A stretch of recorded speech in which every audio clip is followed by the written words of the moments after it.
Queridos hermanos, iniciamos la lección divina de este domingo 28 de abril, quinto domingo del tiempo de Pascua. Por la señal de la Santa Cruz de nuestros enemigos, líbranos, Señor Dios nuestro, en el nombre del Padre, y del Hijo, y del Espíritu Santo. Amén. Señor mío y Dios mío, creo firmemente que estás aquí, que me ves, que me oyes. Te adoro con profunda reverencia. Te pido perdón de mis pecados y gracia para hacer con fruto este tiempo de lección divina. Madre mía Inmaculada, San José, mi Padre y Señor, Ángel de mi guarda, interceded por mí. En la primera lectura de este quinto domingo de Pascua, leemos el capítulo 9 del libro de los Hechos de los Apóstoles, versículos 26 al 31. Cuando Pablo regresó a Jerusalén, trató de unirse a los discípulos, pero todos le tenían miedo, porque no creían que se hubiera convertido en discípulo. Entonces Bernabé lo presentó a los apóstoles y les refirió cómo Saulo había visto al Señor en el camino, cómo el Señor le había hablado y cómo él había predicado en Damasco con valentía en el nombre de Jesús. Desde entonces vivió con ellos en Jerusalén, iba y venía, predicando abiertamente en el nombre del Señor. Hablaba y discutía con los judíos de habla griega y éstos intentaban matarlo. Al enterarse de esto, los hermanos condujeron a Pablo a Cesarea y lo despacharon a Tarso. En aquellos días, las comunidades cristianas gozaban de paz en toda Judea, Galilea y Samaria, con lo cual se iban consolidando, progresaban en la fidelidad a Dios y se multiplicaban animadas por el Espíritu Santo.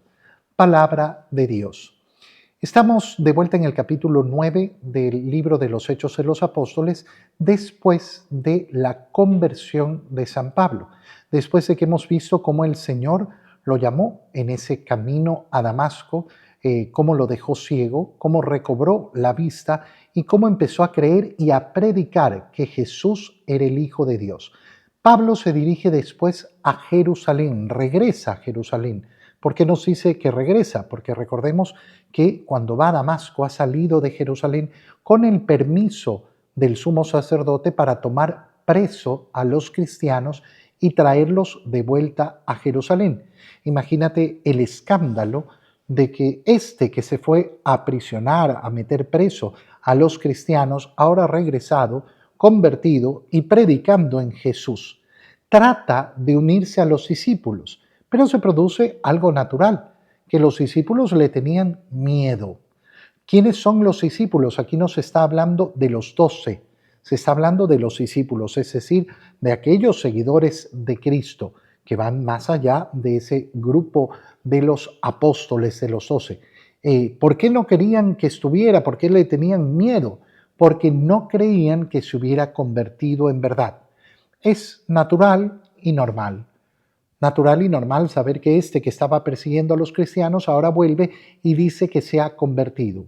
Posiblemente lo que quiere es indagar quiénes son discípulos para entonces poderlos arrestar. Bernabé es el encargado entonces de presentarlo. ¿A quién? A los apóstoles. Ahora sí, ya no está hablando de los discípulos, sino de los apóstoles. ¿De quién está hablando concretamente? De Pedro. San Pablo va a explicarlo en sus cartas y va a decir cómo cuando fue a Jerusalén se encontró primero con Pedro y después también con Santiago. Lo presenta entonces a los apóstoles y les refiere cómo Saulo había visto al Señor en el camino, cómo le había hablado y cómo había predicado con valentía en Damasco en el nombre de Jesús. Desde entonces comienzan a aceptarlo y vive con ellos en Jerusalén y predica abiertamente, fíjate en la palabra, una predicación abierta. ¿Qué significa una predicación sin miedo? Pero entonces los judíos se lanzan en contra de él, intentan matarlo. Y por eso es que deciden mandarlo de vuelta a su lugar de origen, a Tarso. Por eso es que después, durante la semana pasada, hemos visto cómo Bernabé va a buscar a Saulo a Tarso. ¿Por qué? Porque allá lo habían enviado los discípulos al enterarse que querían matarlo. Y volvemos a recordar esa vida que tiene la comunidad cristiana que goza de paz. Después de esa primera gran persecución viene ese tiempo de paz. ¿Para qué? Para consolidar y progresar en la fidelidad a Dios, multiplicándose animados por el Espíritu Santo. En la segunda lectura leemos la primera carta del apóstol San Juan, capítulo 3, versículos 18 al 24. Hijos míos, no amemos solamente de palabra, amemos de verdad y con las obras. En esto conoceremos que somos de la verdad y delante de Dios tranquilizaremos nuestra conciencia de cualquier cosa que ella nos reprochare. Porque Dios es más grande que nuestra conciencia y todo lo conoce. Si nuestra conciencia no nos remuerde, entonces, hermanos míos, nuestra confianza en Dios es total. Puesto que cumplimos los mandamientos de Dios y hacemos lo que le agrada, ciertamente obtendremos de Él todo lo que pidamos. Ahora bien, este es su mandamiento, que creamos en la persona de Jesucristo, su Hijo, y nos amemos los unos a los otros conforme al precepto que nos dio. Quien cumple sus mandamientos permanece en Dios y Dios en él. En esto conocemos, por el Espíritu que Él nos ha dado, que Él permanece en nosotros. Palabra de Dios. ¿Qué está diciendo San Juan en esta parte de su carta? En primer lugar, que nos amemos, pero de verdad, no solo de palabra. Qué importante es acotar esto. Qué importante es decir, no amar solo de palabra. Mira el mundo, contempla el mundo. Y mira cuántos dicen amar, amar, amar, amar. No, yo amo, yo amo, yo amo. Pero no de palabra. Amémonos de verdad. ¿Qué significa amarse de verdad? Bueno, el Señor ha puesto la medida del amor muy clara. Aquel que está dispuesto a dar la vida por los demás, por sus amigos. Aquel que está dispuesto a ponerse en segundo lugar. Aquel que está dispuesto a ser servidor, esclavo de los demás. Y por eso San Juan lo dice con más claridad. De verdad, un amor verdadero y con las obras. ¿Qué significa esto? Significa algo muy profundo. Que existe un amor falso y un amor verdadero. Que existe un amor falso y un amor verdadero. Cuando nosotros escuchamos cómo se habla y que se canta al amor en el mundo, vamos a encontrar tanta mentira, tanta falsedad, porque no es un amor de verdad. Fíjate cuando una persona, por ejemplo, dice, no, pero es que yo amo a esta mujer con toda mi vida, esa mujer está casada, o ese hombre está casado. No hay un amor verdadero entonces. No va a haber un amor verdadero en el pecado. No va a existir un amor verdadero en el pecado. No, pero mi sentimiento es tan fuerte. Tu sentimiento no determina la verdad del amor. Porque la verdad del amor está determinado por la verdad. Porque la verdad del amor está determinado por la palabra de Dios y por eso continúa. En esto conoceremos que somos de la verdad y delante de Dios tranquilizaremos nuestra conciencia en saber que Dios es más grande que nosotros y que nos conoce y por tanto que no tenemos remordimientos de conciencia. ¿Por qué? Porque cumplimos los mandamientos de Dios y hacemos lo que le agrada. Nunca va a haber un amor verdadero ahí donde no hay el cumplimiento de los mandamientos de Dios, haciendo no lo que a mí me agrada, sino lo que a Dios le agrada. No lo que a mí me agrada, sino lo que a Dios le agrada. Qué importante es esto, sobre todo en el mundo en que vivimos. Un mundo que constantemente nos está invitando a dejar el verdadero amor, a abandonar el verdadero amor. ¿Por qué? Por una idea falsa de amor. En el Evangelio, leemos el Evangelio de San Juan, capítulo 15, versículos 1 al 8. En aquel tiempo Jesús dijo a sus discípulos: Yo soy la verdadera vid, y mi Padre es el viñador. Al sarmiento que no da fruto en mí, Él lo arranca, y al que da fruto, lo poda, para que dé más fruto. Ustedes ya están purificados por las palabras que les he dicho. Permanezcan en mí y yo en ustedes.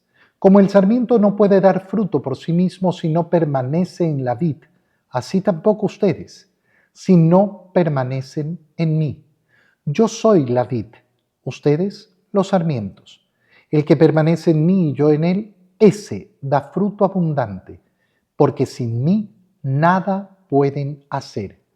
Al que no permanece en mí se le echa fuera, como al asalariado, como el sarmiento, y se seca. Luego lo recogen, lo arrojan al fuego y arde.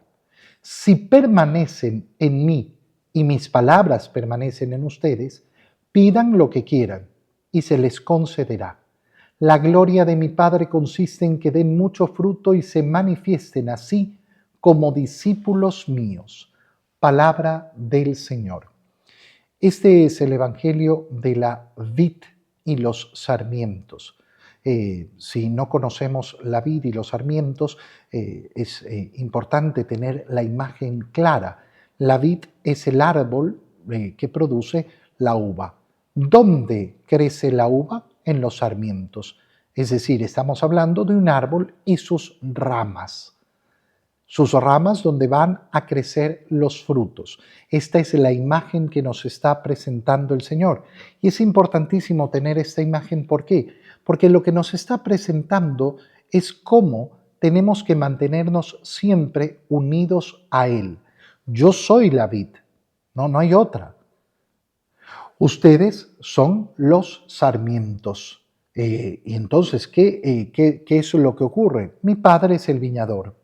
Al sarmiento que no da fruto en mí, lo arranca. ¿Qué pasa cuando arranco una rama? Se muere. Se muere. Y al que da fruto, lo poda. Esta imagen de podar el sarmiento, de podar la rama, es preciosa. ¿Por qué?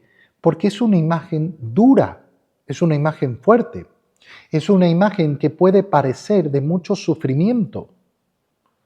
Cuando yo veo un árbol que lo han podado, ¿cómo lo voy a ver? Feo, feo, y voy a pensar, ¿pero qué han hecho con este árbol? Lo han podado, pero mira lo horrible que se ve. Dale tiempo. Lo han podado para que pueda crecer mejor. Lo han podado para que pueda crecer mejor. Piensa en cuántas ocasiones en nuestra vida somos podados por el Señor. ¿Para qué? Para que crezcamos mejor y para que podamos dar más frutos. Si yo no entiendo esto, los sufrimientos que tengo en esta vida no les voy a encontrar sentido. No les voy a encontrar sentido. Pero resulta que los sufrimientos de esta vida yo los puedo ver con esta dimensión espiritual, que me lleva ¿a qué? A decir, si me han podado es para dar más fruto. Y entonces voy a crecer a partir de este sufrimiento, a partir de este dolor, a partir de esta enfermedad, a partir de lo que he sufrido. Ustedes ya están purificados por las palabras que les he dicho. Fíjate en la fuerza de esta frase del Señor, porque nos está diciendo que su palabra tiene la capacidad de purificar nuestro corazón. ¿Por qué es importante dedicar tiempo a la lectura de la palabra de Dios, a dejarnos embriagar por la palabra de Dios, a siempre querer conocer más la palabra de Dios? Porque la sola escucha de la palabra de Dios nos purifica. Preguntémonos, ¿con cuánta atención escucho yo la palabra de Dios? Cuando voy a misa, sobre todo, las personas están sometidas a tantas distracciones, a tantas distracciones. Pero bueno, tenemos la oportunidad siempre de esforzarnos. ¿Para qué? para que la palabra de Dios no pase sobre mí, sino que penetre en mí. ¿Y cuál es la primera acción de esa palabra que penetra en mí? Mi purificación. Permanezcan en mí. ¿Para qué? Para que yo permanezca en ustedes. ¿Qué significa? Si mi palabra los purifica y ustedes permanecen en mí, significa que tengo que ser fiel a la palabra que me ha dado el Señor, no cambiarla, no inventarla, no buscar mis conveniencias, no buscar lo que a mí me gusta, lo que a mí me parece. Como el sarmiento no puede dar fruto por sí mismo si no permanece en la vid, así tampoco ustedes. Ustedes no van a poder hacer nada separados de mí, por eso permanezcan en mí. Y repite Jesús, yo soy la vid, ustedes los sarmientos. El que permanece en mí, yo en él, ese da fruto abundante, porque sin mí nada pueden hacer. Es una palabra brutal. Nada, no podemos hacer nada sin el Señor. No, mira, al final del día esta es la realidad. No existe ningún bien que no provenga de Dios. No existe ninguna cosa buena que puedas hacer tú, que pueda hacer yo, que no provenga de Dios. Si somos conscientes de esta realidad, entonces nunca nos elogiaremos a nosotros mismos. Nunca nos estaremos echando flores. Ay, mira lo bueno que soy porque yo hago esto y yo hago... Nada de lo bueno que haces viene de otro lugar que no sea de Dios. Todo lo bueno que hay proviene del Señor. Todo fruto que yo pueda dar proviene de Él.